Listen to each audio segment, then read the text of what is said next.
Hello everyone, welcome back to Ninja Prep. This is Kapil Goyal, your educator and mentor for PG Physics. तो quantum mechanics के questions हम solve करेंगे इस lecture के अंदर। सभी क्वेश्चंस बहुत अच्छे हैं, किसी ना किसी एग्जाम में आए हुए हैं एंड आई होप आप लोगों को भी ये क्वेश्चंस करके बहुत मजा आने वाला है। तो चलिए वीडियो को स्टार्ट किया जाए। तो पहला जो क्वेश्चन है उसके अंदर हमें बोला गया है, how is de Broglie wavelength of an electron in the nth Bohr orbit related to the r radius r of the orbit. कि डी ब्रोगली वेवलेंथ जो है वो nth बोहर ऑर्बिट जो कि आर रेडियस का है उससे किस तरह से रिलेट करती है।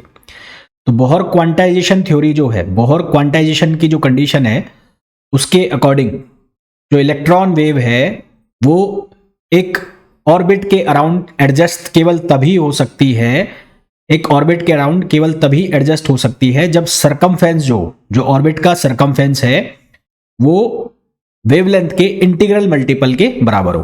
तो according to Bohr's quantization theory, Bohr's quantization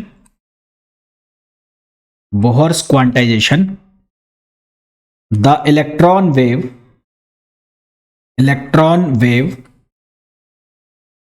can be adjusted around an orbit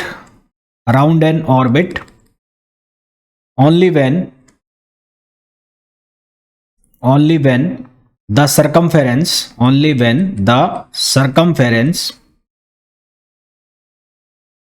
of the orbit equal to integral multiple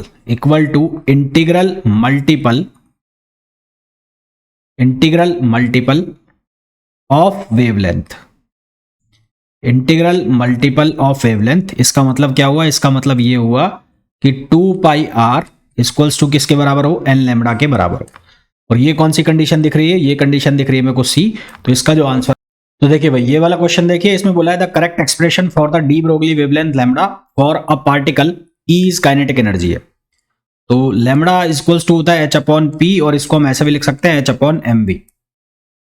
अब यहां पर m जो है उसको अगर मैं रिलेटिविस्टिक थ्योरी से लिखूं तो m equals to m naught upon 1 minus v square upon C square. और इसको अगर हम फर्दर सॉल्व करते हैं तो ये बन जाएगा m naught upon m equals to, ये रूट में आएगा ना, एम नॉट अपॉन एम और under root 1 minus v square upon सी स्क्वायर। दोनों साइड अगर रूट ले लिया जाए तो m naught square upon M square equals to 1 minus v square upon C square. और इसको हम लिख सकते हैं v square upon C square equals to 1 minus, ये हो जाएगा m naught square upon M square, V square upon सी square, M square LCM आ गया, ये बन जाएगा M square minus M naught square. तो यहां से वी स्क्वायर अपॉन सी स्क्वायर, ये हो गया हमारे पास M minus M naught, A square minus B square का फॉर्मूला लगा दिया मैंने, और ये हो गया एम प्लस एम नॉट, और यहां से बन गया ये एम स्क्वायर। तो ये बन गया एम वी सी, और अंडर रूट इसको मैंने लिख दिया m माइनस एम नॉट, और ये हो गया m प्लस एम नॉट। ये जो वैल्यू है ये किसके बराबर हो गई? मोमेंटम के बराबर हो गई। तो मैं यहां पर अगर फॉर्मूला में वैल्यू रख देता हूं यहां पर इसकी, तो ये वैल्यू क्या बन जाएगी इसकी? ये वैल्यू बन जाएगी lambda equals to H upon c value बन रही है। ठीक है, क्या वैल्यू बन रही है? Lambda equals to H upon m v है। तो lambda equals to h, m v की वैल्यू कितनी आ गई? सी, और यहां पर वैल्यू हमारे पास क्या है? एम माइनस एम नॉट और एम प्लस एम नॉट है। आप चाहो तो m square minus M naught square भी लिख सकते हो। अब जितने भी ऑप्शन तुम्हें दिए हुए हैं उनमें सब में जो न्यूमरेटर वाला टर्म है, ऊपर वाला टर्म, उसमें एच सी लिखा हुआ है। तो यहां पर भी मैं क्या लिख दूंगा? एच सी लिख दूंगा। तो सी से ऊपर मल्टीप्लाई करा दो, नीचे भी, तो ये हो जाएगा सी स्क्वायर, और यहां पर ब्रैकेट के अंदर यानी कि रूट के अंदर है एम माइनस एम नॉट, और ये है m plus am not. C square को इस रूट के अंदर अगर हम एडजस्ट करेंगे तो ये हो जाएगा क्या? ये हो जाएगा C power 4 M minus M naught और एम प्लस एम नॉट, ये बनेगा। अब हमने ये पढ़ा है कि M C square equals to E plus am not C square होता है। तो यहां से ई की वैल्यू किसके बराबर हो जाएगी? वो हो जाएगी M minus am not C square. तो एक सी स्क्वायर यहां से अगर ले लें तो इस पूरे को एडजस्ट करें, है ना, ये जो पूरा है इसको एडजस्ट करें तो ये बनेगा lambda equals to h c upon, एक तो हो जाएगा ई, ये तो सीधा सीधा एक ई बन जाएगा, और दूसरा वाला है जो वो क्या बना देगा, वो बना देगा ई प्लस 2m0 सी स्क्वायर। तो आंसर हमारे पास जो बनेगा एडजस्ट करने के बाद वो ये बनेगा। अब ये देखो कौन सा ऑप्शन मैच कर रहा है, तो ये मैच कर रहा है कौन सा ऑप्शन, सी ऑप्शन मैच कर रहा है, तो इसका करेक्ट आंसर क्या आ जाएगा, सी आ जाएगा। नेक्स्ट क्वेश्चन पे आ जाओ। नेक्स्ट क्वेश्चन के अंदर बोला है particle of mass m at rest decays into two particles of mass m1 and m2। कोई पार्टिकल है मास m का, वो दो स्मॉल पार्टिकल्स यानी कि m1 और m2 में ब्रेक हो जाता है, having non zero velocities, velocity इनकी नॉन जीरो है, the ratio of de Broglie wavelength, lambda equals to होता है h अपॉन p, तो lambda 1 upon lambda 2 equals to हो जाएगा 1 अपॉन p1 और यहां हो जाएगा p2। ठीक है, अब मास रेस्ट में है तो यहां पर लगेगा conservation of momentum, conservation of momentum, conservation of momentum यदि लगेगा तो रेस्ट में ये m इंटू जीरो, और दो पार्टिकल है जिनकी नॉन जीरो वेलोसिटी है तो ये सेम वेलोसिटी से जाएंगे, है ना, या ऐसे लिख दूं मैं mv1 और प्लस ये क्या हो जाएगा mv2, तो ये तो जीरो हो गया, तो इनके जो मोमेंटम है उनके मैग्नीट्यूड आपस में क्या हो जाएंगे, सेम हो जाएंगे। अगर इनके मास भी अलग अलग है तो इनके जो मोमेंटम है उनके मैग्नीट्यूड क्या हो जाएंगे, सेम हो जाएंगे, यानी कि p1 और p2 इक्वल हो जाएंगे, तो लैम्बडा 1 अपॉन लैम्बडा 2 क्या हो जाएगा, 1 हो जाएगा। तो आंसर हमारे पास क्या आ जाएगा, इसका आ जाएगा 1, सी ऑप्शन आ जाएगा। नेक्स्ट क्वेश्चन पे आ जाइए। अच्छा, इसमें एक चीज ध्यान रखना, जब भी आपको दिखे कोई बॉम्ब है, कोई पार्टिकल है, वो अलग अलग पार्टिकल में एक्सप्लोड हो रहा है, टूट रहा है, उसके कॉलिजन से उसके टुकड़े हो रहे हैं, तो वहां पर कंजर्वेशन ऑफ मोमेंटम लगा देना आंख बंद करके। नेक्स्ट क्वेश्चन पे आ जाओ। A proton has kinetic energy E which is equals to that of photon. Proton की काइनेटिक एनर्जी फोटोन के इक्वल है। The wavelength of photon is lambda 2 and that of proton is lambda 1। The ratio of lambda 2 to lambda 1 is proportional to. तो proton के लिए D Broglie wavelength से लिखोगे तो D Broglie wavelength से लिखोगे h अपॉन पी, और यहां से लिखोगे h अपॉन पी को आप लिख लो 2m और इंटू काइनेटिक एनर्जी। अब क्वेश्चन में गिवन है कि जो एनर्जी है प्रोटॉन की वो फोटोन के इक्वल है, तो एनर्जी इसकी यानी कि के ई वो किसके इक्वल है, ई के इक्वल है, तो यहां से lambda 1 equals to h upon ये कितना हो गया, अंडर रूट 2m हो गया, और लैम्बडा 2 फोटोन के लिए, और फोटोन के लिए कितना होता है, फोटोन के लिए होता है h अपॉन p, है ना, और p से बनाओगे तो ये बन जाएगा h c अपॉन ये बन जाएगा। देखो होता क्या है, lambda equals to h upon p होता है, और p जो है वो होता है e अपॉन c, p होता है e अपॉन c, तो यहां से हमारे पास ये फॉर्मूला बन गया। तुम्हें क्या निकालना है, तुम्हें निकालना है lambda upon lambda 2, lambda 1 upon lambda 2, तो यहां से h अपॉन ये कितना हो गया, अंडर रूट 2m, और लैम्बडा 2 की जो वैल्यू है वो भी हम यहाँ पे सब्सटीट्यूट कर दे तो एच सी अपॉन ई, हमें ई पे अब वो देखना है डिपेंडेंसी, तो यहाँ पर ई की पावर 1 है और यहाँ पर ई की पावर हाफ है, तो ये हो गया लैम्बडा 1 अपॉन लैम्बडा 2, ये प्रोपोर्शनल हो गया किसके, ई पावर माइनस हाफ, तो यहाँ से लैम्बडा 1 अपॉन लैम्बडा 2 प्रोपोर्शनल हो गया E power minus half, which is option D. तो इसका आंसर जो आ जाएगा वो आ जाएगा डी। नेक्स्ट क्वेश्चन में बोला है electrons with D Broglie wavelength lambda fall on the target in X-ray tube, the cutoff wavelength of emitted X-ray। तो डी ब्रोगली वेवलेंथ के लिए lambda equals to h by p, तो यहां से मैंने लिखा h अपॉन, इसको मैंने लिख दिया अंडर रूट 2m, और 2m के भी लिख सकते हो, काइनेटिक एनर्जी है ना, तो काइनेटिक एनर्जी को मैंने लिख रहा हूं k से, तो यहां से लिख दिया इसको मैंने 2m के काइनेटिक एनर्जी। दोनों साइड अगर स्क्वायर करोगे तो ये हो जाएगा lambda square h square upon 2m के स्क्वायर लिख सकते हो या ई स्क्वायर भी लिख सकते हो, है ना, तो यहां k जो है वो किसके बराबर है, एनर्जी के बराबर है, एनर्जी। तो यहां से k स्क्वायर की जो वैल्यू है वो किसके बराबर आ गई, k की, सॉरी k स्क्वायर नहीं आएगा, k आएगा, तो k की जो वैल्यू है वो किसके इक्वल हो गई, वो हो गई h square upon 2m lambda square. ये किसकी वैल्यू हो गई, k की वैल्यू हो गई h square upon 2m lambda square. For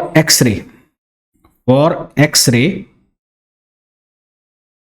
अगर हमें क्या निकालना है, काइनेटिक एनर्जी निकालनी है, तो अभी मैंने आपको बताया था कि P इक्वल्स टू क्या होता है, हमारे पास लैम्बडा इक्वल्स टू क्या होता है H अपॉन पी, और P इक्वल्स टू क्या होता है E अपॉन सी।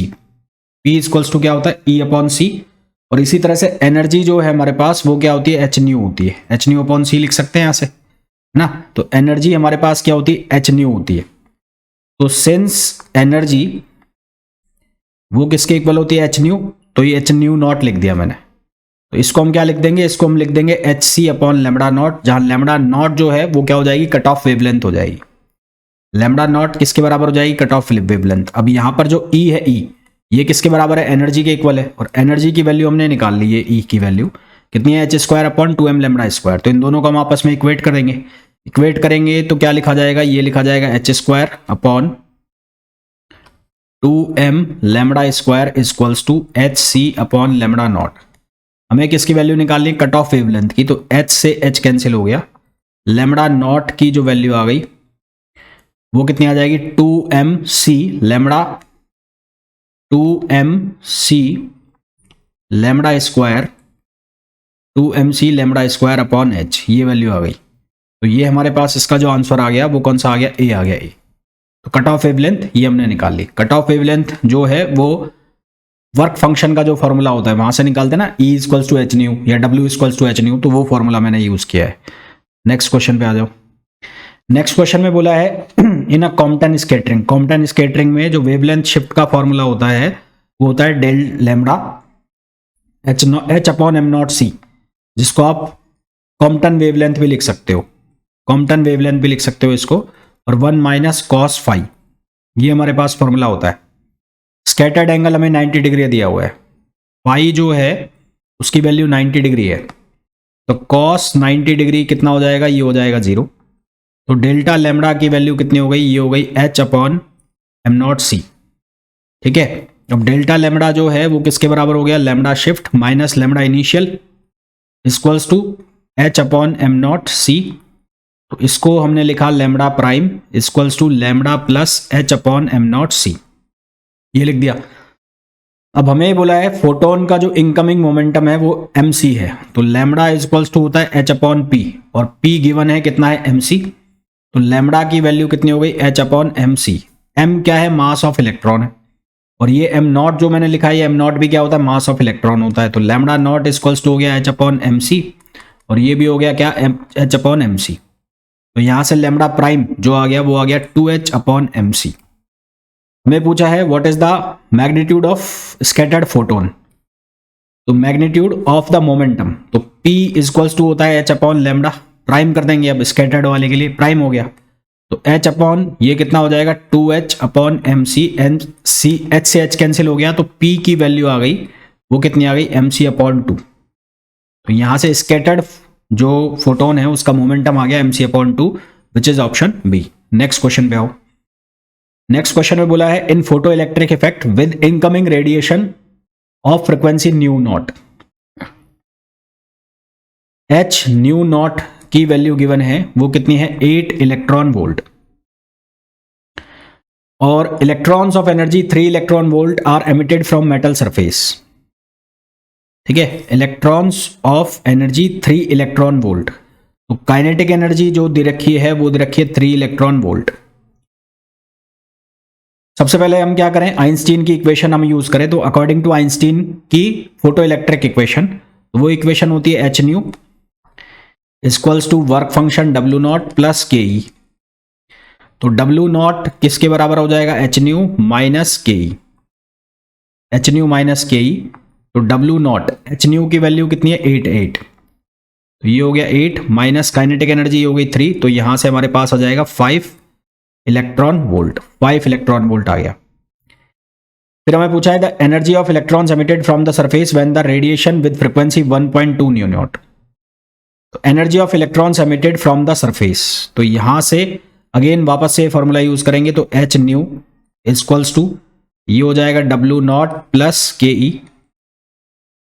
अब ये 1.2 न्यू नॉट है, ठीक है 1.2 न्यू नॉट है, तो यहां पर एच न्यू नॉट है उसके लिए कितनी है 8 इलेक्ट्रॉन वोल्ट, तो 1.2 नॉट की कितनी हो जाएगी, तो ये हम यहां से वैल्यू निकाल लेंगे एनर्जी की। तो एनर्जी की वैल्यू कैसे निकालेंगे, तो फॉर एच न्यू के लिए कितनी है 8 इलेक्ट्रॉन वोल्ट, तो 1.2 के लिए इसको 1.2 से मल्टीप्लाई कर दोगे तो ये हो जाएगा 1.2 इंटू 8 इलेक्ट्रॉन वोल्ट, तो ये आ जाएगा 9.6। तो यहां से एच न्यू कितना आ जाएगा 9.6 इलेक्ट्रॉन वोल्ट।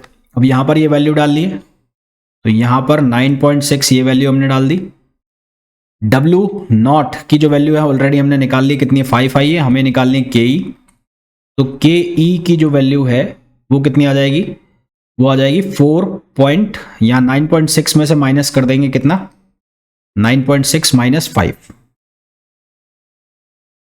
9.6 माइनस 5, तो ये बचेगा 4.6। तो आंसर हमारे पास आ जाएगा 4.6 इलेक्ट्रॉन वोल्ट, जो कि ऑप्शन हो जाएगा डी। नेक्स्ट क्वेश्चन पे आओ। नेक्स्ट क्वेश्चन में बोला है the maximum kinetic energy of photo electrons, maximum kinetic energy of photo electrons emitted from a surface when photons of energy 6 electron volt falls on its is 4 electron volt, the stopping potential। अब stopping potential जो होती है stopping potential वो equals to होती है के E max, maximum kinetic energy के equal होती है। और यहां पर ये बोला है कि मैक्सिमम काइनेटिक एनर्जी कितनी है 4 इलेक्ट्रॉन वोल्ट है, तो स्टॉपिंग पोटेंशियल की जो वैल्यू है स्टॉपिंग वो कितनी हो जाएगी, वो 4 इलेक्ट्रॉन वोल्ट हो जाएगी। तो आंसर जो है आपके पास कितना आ जाएगा इसका 4 इलेक्ट्रॉन वोल्ट ही आ जाएगा। नेक्स्ट क्वेश्चन पे आ जाओ। Which one is the single characteristic of target element which occurs in Moseley law. अब मोजलेज लॉ के अकॉर्डिंग जो फ्रीक्वेंसी का रूट है वो प्रोपोर्शनल होता है एटॉमिक नंबर के, है ना, अकॉर्डिंग टू मोजलेज लॉ। तो ये क्या है Moseley law, according to Moseley law, according to Moseley law. तो यहां से हमारे पास आंसर आ जाएगा इसका सी। नेक्स्ट क्वेश्चन में बोला है for the X-ray spectrum due to transition between n equals to 2 से n equals to 1 states for large nuclear charge ZE we have frequency nu naught, nu 1, nu 2 for Z naught equals to Z naught, Z1 equals to Z naught plus 1, Z2 equals to Z naught plus 2 respectively। Moseley's law implies which one of the following equation? तो according to Moseley's law nu naught is equals to k z minus 1, actual ये है, वहां पे proportional लिखा था। तो पहली condition क्या है, न्यू नॉट है ना, न्यू नॉट के लिए कितना है, ये जेड नॉट है, तो nu naught is equals to k, यहां लिख दिया मैंने जेड नॉट माइनस 1, इसको अगर मैं 1 लिख रहा हूं तो ये हो गया इक्वेशन नंबर 2। फिर नेक्स्ट कितना है, न्यू 1 है, इसके लिए जेड नॉट प्लस 1 है, तो ये न्यू 1 हो गया, ये जेड नॉट प्लस 1 माइनस 1, 1 से 1 कैंसिल हो गया, तो ये बन जाएगा कितना के जेड नॉट, और ये हो गई इक्वेशन 3। फिर न्यू 2 लिखेंगे तो ये हो जाएगा के, ये हो जाएगा जेड नॉट प्लस 2 माइनस 1, तो यहां से बनेगा न्यू 2 इक्वल्स टू के और जेड नॉट प्लस 1, ये बन गया, और इसको लिखा हमने इक्वेशन नंबर 4। अब हम क्या करेंगे कि हमें इनमें रिलेशन बनाना है न्यू 1, न्यू नॉट और न्यू 2 में। तो जो इक्वेशन 2 और 4 है इसको ऐड करा देते हैं, तो ऐड 2 एंड 4, तो 2 एंड 4 को अगर हम ऐड कराते हैं तो ये बनेगा हमारे पास न्यू नॉट और प्लस ये क्या बन जाएगा न्यू नॉट 2, तो यहां से ये होगा के जेड नॉट माइनस के और प्लस यहां बन गया के जेड नॉट और प्लस के, तो यहां के से के कैंसिल हो गया, तो ये हो गया न्यू नॉट प्लस न्यू 2 और ये हो गया कितना 2 के जेड नॉट, तो के जेड नॉट न्यू 1 के लिए आया है, तो यहां से ये बन जाएगा nu 1 equals to nu naught plus nu 2 upon 2, ये बन जाएगा। तो हमारे पास जो आंसर हो जाएगा वो हो जाएगा सी। ठीक है, हमारे पास जो इसका आंसर बनेगा वो बनेगा सी। नेक्स्ट क्वेश्चन पे आ जाइए। नेक्स्ट क्वेश्चन में बोला है an atom absorb and emits orange light whose frequency is 5.00 into 10 power 14 hertz, the energy quantum of the light। तो E इक्वल्स टू यहां पर फॉर्मूला लगाना है सीधा सा एच न्यू, तो E H की वैल्यू 6.64 इंटू 10 पावर माइनस 34 और न्यू की वैल्यू गिवन है 5 इंटू 10 पावर 14। और इसको मेगा इलेक्ट्रॉन वोल्ट में कन्वर्ट करना है। तो मेगा इलेक्ट्रॉन वोल्ट में कन्वर्ट करने के लिए इसको डिवाइड करना पड़ेगा आपको 1.6 10 पावर 19 से, है ना। तो यहां से कन्वर्ट करोगे तो 19 और ये कितना हो गया 14, तो 9 और 4 13, 1 देख 3, 10 पावर -1, तो ये बनेगा अप्रोक्सीमेटली तुम्हारा 2.08 इलेक्ट्रॉन वोल्ट। ये आंसर बनेगा, मेगा में नहीं जाएगा, ये आंसर आ जाएगा तुम्हारा बी। नेक्स्ट क्वेश्चन पे आ जाओ। What is the number of photons emitted per second from a monochromatic bulb of power 1 watt at, photons लिखा है ना, फोटोन्स। तो नंबर ऑफ फोटोन्स का जो फॉर्मूला होता है, नंबर ऑफ फोटोन्स निकालने का तरीका जो होता है वो क्या होता है, n equals to p upon E. ये फॉर्मूला मैं बना के बता रहा हूं और कैसे कैसे बन सकता है। e की वैल्यू होती है h न्यू, तो यहां से आप इसको h न्यू भी लिख सकते हो। फिर e की h न्यू की वैल्यू होती है c अपॉन लेमड़ा, तो इसको आप ऐसे भी लिख सकते हो h c अपॉन लेमड़ा। तो ये फॉर्मूला बन जाता है p लेमड़ा अपॉन ई सी। अब आपको पावर दी हुई है यहाँ पर कितनी 1, और वेवलेंथ दी हुई है आपको 500 न्यूट, है ना, nm।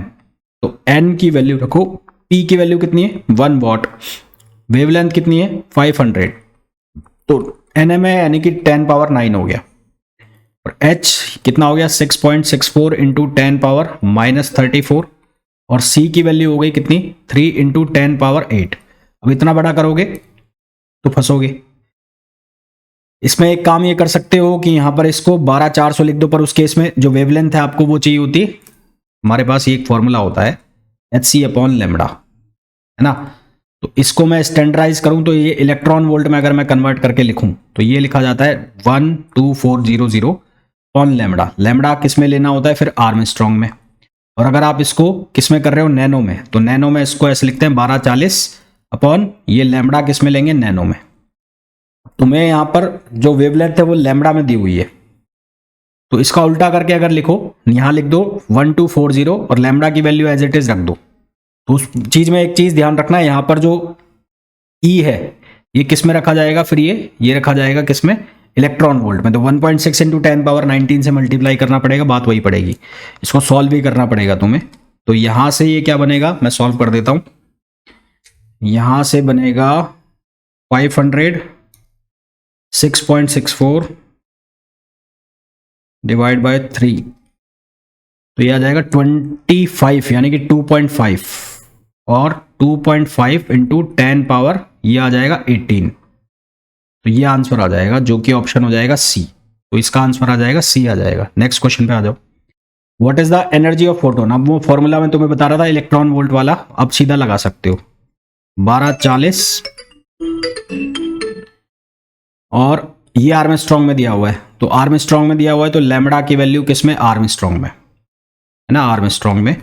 तो यहां से हो जाएगा 12400 और ये 1 आर्मस्ट्रॉन्ग हो गया। अब ये आंसर निकलता है तुम्हारा इलेक्ट्रॉन वोल्ट में, पर तुम्हें किलो में बनाना है तो 1000 से और डिवाइड कर दो, तो ये हो जाएगा 112.42 अप्रॉक्सीमेटली, ये लगभग बराबर होती है ना ये वैल्यू। तो यहां से आ जाएगा किलो इलेक्ट्रॉन वोल्ट में, यानी कि ऑप्शन हो जाएगा कौन सा डी। नेक्स्ट क्वेश्चन पे आ जाओ। What is the momentum of photon of wavelength 1 Armstrong. 1 Armstrong के लिए मोमेंटम क्या होगा, तो लैम्बडा इक्वल्स टू होता है h अपॉन पी।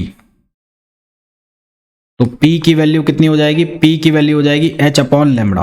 तो ये हो जाएगा 6.64 इंटू 10 पावर -34, और लैम्बडा की वैल्यू 1 आर्मस्ट्रॉन्ग। 1 आर्मस्ट्रॉन्ग का मतलब हो गया 10 पावर -10। तो ये सॉल्व होगा तो ये बनेगा 6.64 या 6.63 और 10 पावर -24 हो जाएगा, यानी कि option D.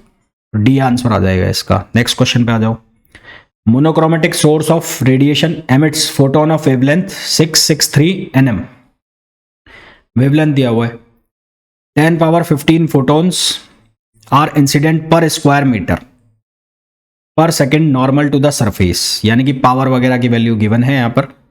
What is the average force exerted. तो एवरेज फोर्स एक्सर्टेड का जो फॉर्मूला आता है वो आता है एन एच अपॉन लेमड़ा, बना वहीं से है फॉर्मूला, है ना, एन एच अपॉन लेमड़ा। तो एन की जो वैल्यू है वो गिवन है 10 पावर 15, ये गिवन है 10 पावर 15। एच की वैल्यू आप रखोगे 6.64 इंटू 10 पावर -34, ये एच की वैल्यू रखोगे। और उसके बाद लेमड़ा जो है वो कितना दिया हुआ है 663 nm, तो ये वैल्यू रखो 663 इंटू 10 पावर -9 हो गया। तो यहाँ से एफ एवरेज जब इसका निकालोगे तो ये कितना बनेगा, 10 पावर -12 न्यूटन बन जाएगा। आंसर आ जाएगा इसका डी। चेक कर लेना, यही आएगा आंसर। नेक्स्ट क्वेश्चन पे आओ। नेक्स्ट क्वेश्चन में बोला है हमें diode laser source of power. ये सेम क्वेश्चन है, यहाँ पर तुम्हें क्या निकालना है, प्रेशर एक्सर्टेड निकालना है। तो प्रेशर के लिए फॉर्मूला लगाओगे P = I/C। I/C का फॉर्मूला लगाना है प्रेशर का, और I की जो वैल्यू है वो कैसे निकालोगे, वो निकालोगे P/A से। P का मतलब होगा पावर और A का मतलब होगा एरिया, जो कितना लिखोगे 4πr²।